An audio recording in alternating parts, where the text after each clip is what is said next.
I'm in Psalms right now for my daily devotion, and this morning I came across Psalm 12. And just to give you a little bit of context of Psalm 12, David is the writer of it, and we often think of David as this mighty man of God, and he was. He's a warrior, but in this psalm, he is dealing with things that maybe we can all relate more to than, being a warrior. And that is, he's dealing with things like gossip and backbiting. And David knew all too well what it was like to feel like you are alone.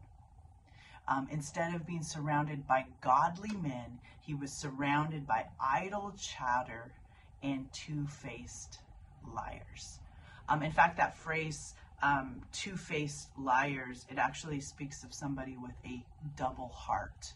Okay, in verse 2 of Psalm 12, it says they speak with a double heart. And the original language in that means a heart and a heart. And you're like, well, what does that exactly mean, a heart and a heart? Well, think of it this way. One heart for the word and one heart for the world. Okay, one heart for the church and one heart for change. Okay, one heart for Sundays and one heart for work days. That's the whole idea or the concept behind a double heart. In fact, Spurgeon said this. He says, a man with no heart is a wonder, but a man with two hearts is a monster. And so these are the type of people that David is surrounded by. And when no one would speak up, when no one would defend him, he does what he should have done in the beginning. He takes his case to God. And this is what he concludes in Psalm 12, verse 6, after he's thought about all these people, these weak men, these spineless men. Lord, bring strong men into the church, strong men that are willing to stand up and say and speak your truth.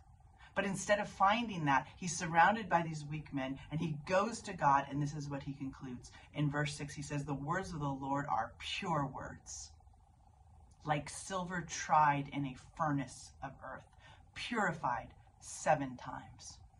What is he saying? He's saying, your word has been tried, it has been found to be true, it has been refined, and it is perfect. Purified 7 times makes reference to perfection. It is perfect. In fact, in Psalm 119, 140, it says this, your word is very pure. Therefore, your servants love it. And I am at a place in my life now where it's like, I just want God's word. I don't really care what people say.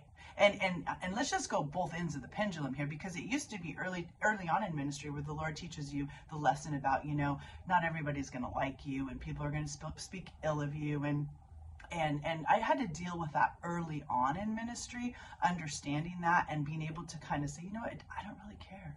I don't really care if you like me. I don't care what you're saying about me, because I know that God is my defender. And I know that he is the only true one.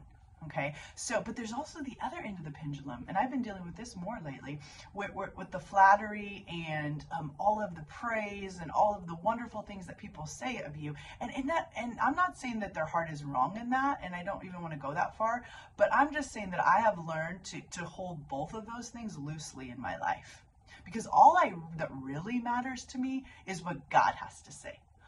You can hate me, you can love me, but all I really care about is what God has to say.